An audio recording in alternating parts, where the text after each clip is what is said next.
Interrupt you అండి. ఒక caller ఉన్నారు, వాళ్ళు మనం కాల్ హలో తీసుకుంటాం. Will proceed according to it. Hello అండి. హలో హలో హలో హలో చెప్పండి, మీ పేరేంటి, ఎక్కడి నుండి మాట్లాడుతున్నారు? భాస్కర్ భాస్కర్ గారు ఎక్కడి నుండి మాట్లాడుతున్నారు? హైదరాబాద్. భాస్కర్ గారు, డాక్టర్ గారు ఇక్కడే ఉన్నారు, మాట్లాడండి. హలో చెప్పండి సార్. సార్ నమస్తే సార్. నమస్తే sir. Sir Bhaskar Hyderabad sir. Sir చెప్పండి సార్. సార్ నా వయసు 35 సంవత్సరాలు సార్. మీ వయసా సార్? నాకు సార్ మీరేనా సార్? మీ వయసు 35 సంవత్సరాలు చెప్తున్నారా? చెప్పండి. నాకే సార్ సమస్య.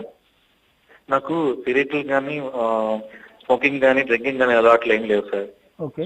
కానీ దగ్గర ఒక 2 నెలలు బట్టి నాకు రాత్రుళ్ళు అర్ధరాత్రులు 1 గంట 12 1 గంట 2 టైంలో హెవీగా దగ్గు వస్తుంది సార్. ఆ దగ్గు అసలు ఒక్కసారి శ్వాస ఆగిపోద్దన్నంత దగ్గు వస్తుంది సార్. నాకు హెవీగా వస్తుంది, అది కంట్రోల్ చేసుకున్న దగ్గు వస్తుంది. కింద లేచి కూర్చుని నిద్ర పడతలేదు, లేచి కూర్చుని దగ్గి దగ్గి దగ్గి ఎప్పుడుకో కొంచెం తగ్గిన తర్వాత మళ్ళీ పడుకున్నాను.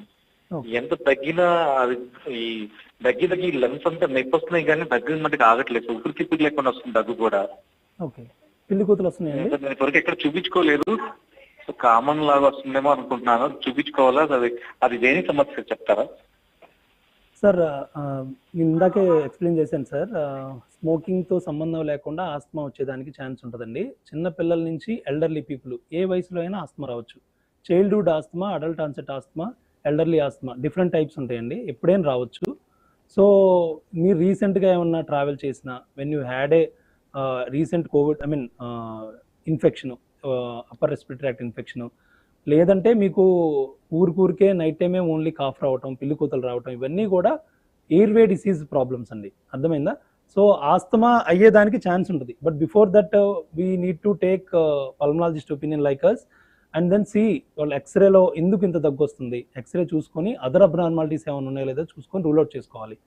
Then if it is only asthma ఉబ్బసం లాగా అనిపిస్తే షార్ట్ టర్మ్ ట్రీట్మెంట్లో మనం మీరు ఎలా రెస్పాండ్ అవుతున్నారో చూసుకొని then we will have to follow up.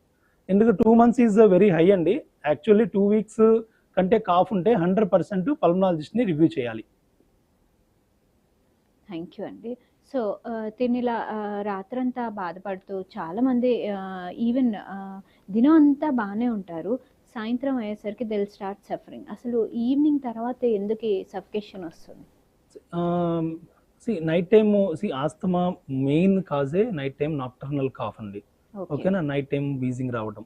So ఈ పీపుల్ అందరు కూడా వీజర్స్ అంటారు అనమాట. వీజింగ్ చేస్తుంటారు, నైట్ టైం కాఫ్ రావడం. ఓకేనా? సో ఈవెన్ బాగా చలిగా ఉంటుంది కాబట్టి చల్లదనంలో ఒకసారి బ్రాంకో కన్స్ట్రిక్షన్ జరుగుతూ ఉంటుంది. సో అందుకని నైట్ టైం వీజింగ్ ఎక్కువ, కాఫ్ ఎక్కువ వస్తుంటుంది. ఎస్పెషల్లీ కొంచెం స్లీప్ చేసిన తర్వాత కాఫ్ వచ్చి వచ్చి వచ్చి the patients will finally they will sit and then cough again. Finally they have to come and seek pulmonologist opinion, otherwise చాలా ఇబ్బంది పడుతూ ఉంటారు అనమాట. సో వీళ్ళకి యాక్చువల్లీ ఇదే కాకుండా ఈవెన్ బల్గం అంటూ ఫామ్ అవడం, థిక్నెస్ ఫామ్ అవడం, థ్రోట్లో పెయిన్ వేయడం, తినలేకపోవడం, ఇలాంటి ప్రాబ్లమ్స్ కూడా ఫేస్ చేస్తుంటారు. అంటే ఇది సేమ్ ప్రాబ్లం అంటారా? It has got something difference between the? So బల్గం ఫామ్ అవటం, థిక్నెస్ ఫామ్ అవటం అనేది యాక్చువల్ ఆస్తమాలో కూడా వస్తుందండి. బట్ బ్రాంకెక్టాసిస్ అని ఇంకొక సపరేట్ ఎంటిటీ ఉంది. దాంట్లో ఏంటంటే లంగ్స్లో హోల్స్ పడతాయి.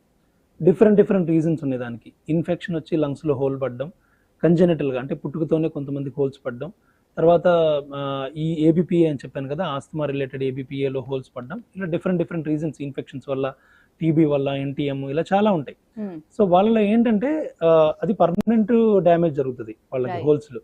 దానివల్ల కఫం అంటే ఈ బల్గము పేరుకుపోయింది అని తగ్గినప్పుడు వాళ్ళకి థిక్గా కళ్ళ పడతా ఉంటుంది అనమాట.